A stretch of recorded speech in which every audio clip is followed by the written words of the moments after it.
some say that a single stone can hold a world, though others laugh and pile their fortunes on sand. The truth sits between patience and pride, waiting at dawn. It is told that in a valley, where rivers kept time with seasons, a question walked into a village and asked, "How will you build what lasts?" The answer would unfold, quietly, with each hand at work.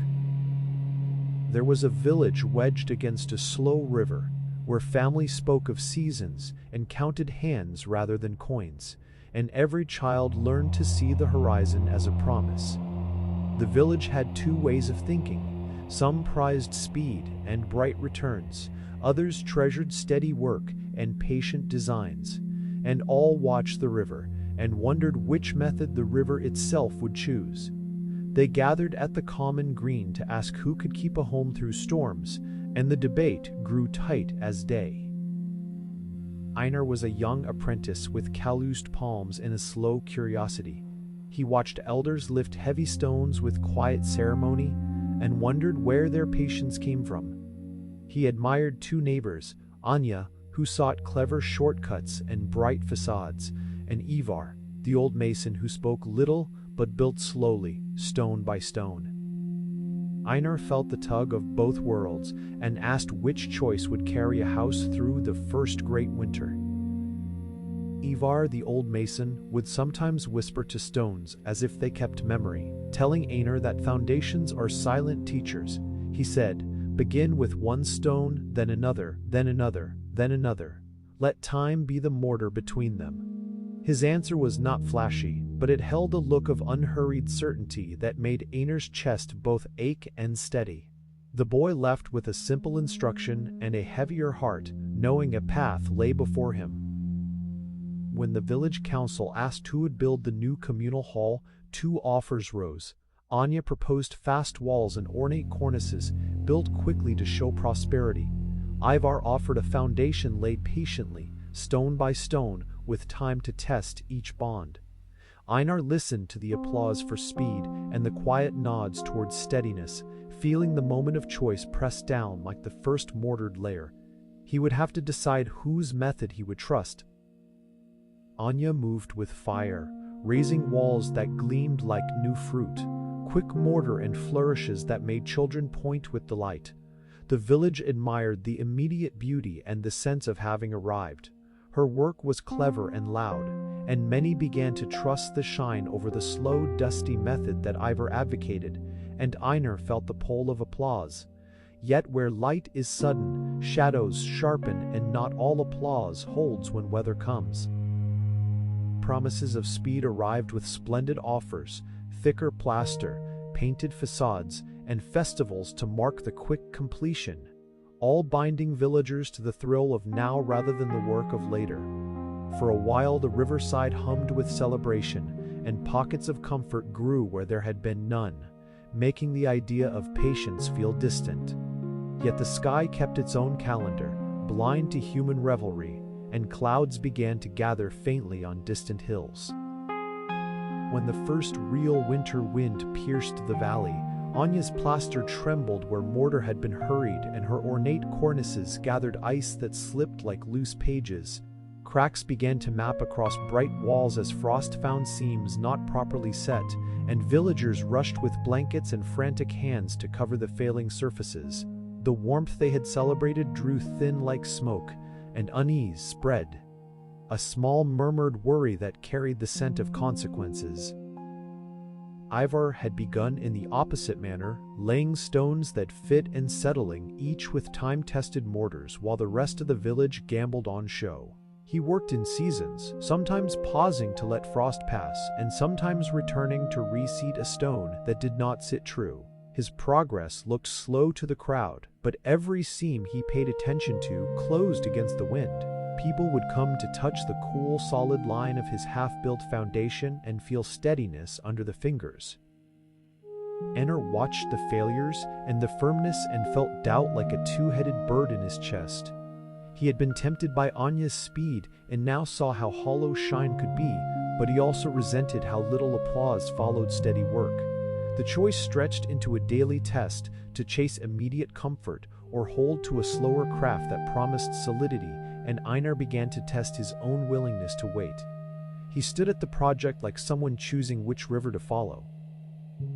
When a sudden storm came, furious and long, it was not show that held but depth. Anya's hurried walls shed plaster and fell where seams had not truly bound, taking with them much of the quick comfort the village had courted.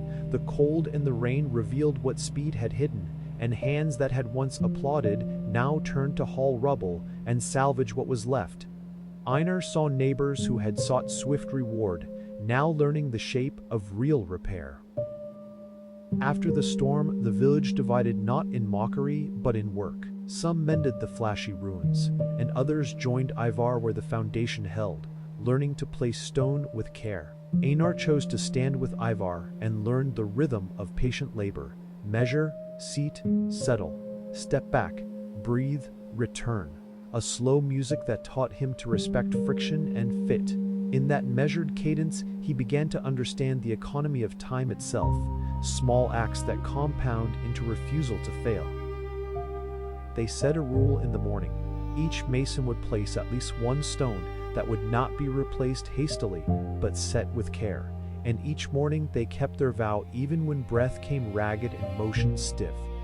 The village washes months accumulated into lines and then into walls, and the small daily acts began to look like a tide, slowly but inevitably raising safety and shelter. Einar learned a truth older than trade: what is done faithfully becomes a refuge. Temptations of speed did not die with the storm.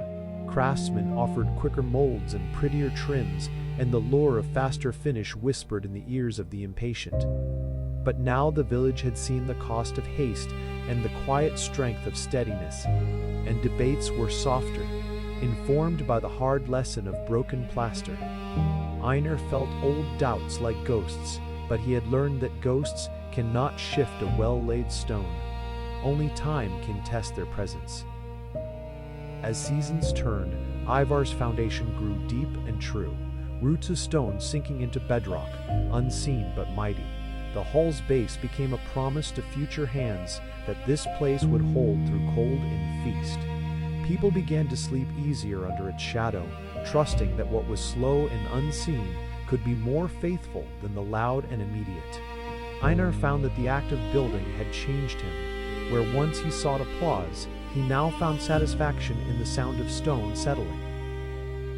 Years later, a drought and a heavy thaw would test what the valley had made. The hall that rose on Ivar's foundation kept its heart against shifting soils and harsh season, while the hurried facades demanded constant patching and repair.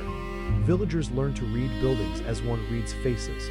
Presence and depth showed where quiet work had done its duty, and bright veneers showed where. Einar stood beneath the stable lintel and felt the truth of slow accumulation pressed gently into his chest. The real turning came not in a moment, but in Einar's hands, which had learned to seek the quiet satisfaction of a stone seated perfectly rather than the thrill of a quick flourish. His choices became daily vows, and vows became habit. He understood that compound time, small, repeated care, was a kind of wealth rarely sung but deeply felt in the bones of a house. He would teach others, and the valley's work changed, quietly and forever. When the hall finally rose, it bore no showy crowns, but held within its walls the weight of seasons and the memory of steady hands. Villagers gathered not to admire color, but to trust shelter and enduring craft. The hall's door opened to warm voices and robust tables, and people spoke quietly of how patience had paid a kind of public dividend that bright plaster never could. The valley had constructed more than a building, it had made a habit of security. They celebrated with a quiet festival, bread broken, songs hummed, eyes that had learned to watch time instead of spectacle, and children were given stones to place as playful apprentices, learning the same daily rhythm that had saved the hall. The mood was not boastful. It was a soft sharing of knowledge, like passing along an old map that shows where the long road runs steady. Einar watched a new generation take up the unglamorous work with the same reverence his elders had shown him. Years later, Einar would stand by the river and remember how the choice to place one stone each day had shifted the shape of a life, a village, and countless winters. He felt gratitude for the slow process, for the way small decisions grew like roots into shelter. Some say the river still hums of patience, and those who listen can learn that slow building is also a kind of quiet wealth. He carried the lesson like a warm stone in his pocket,